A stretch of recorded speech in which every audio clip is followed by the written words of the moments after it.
গায়রত কি? বর্তমানে অনেকেই জানে না যে গায়রত কি। সাহাবীরা তাদের স্ত্রীর নামও পর্যন্ত পরপুরুষের সামনে বলতেন না। এটাই হচ্ছে গায়রত।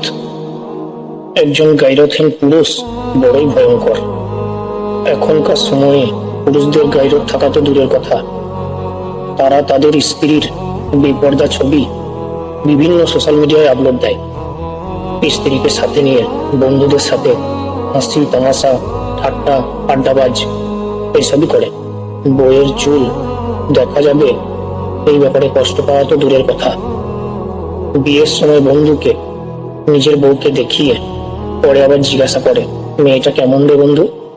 বন্ধুদের চোখের খোরাক বানিয়ে তারপর সে বন্ধু বিয়ে করে। আর এটা নাকি এখনকার ভদ্র সমাজের ট্রেন্ড। আস্তাগফিরুল্লাহ।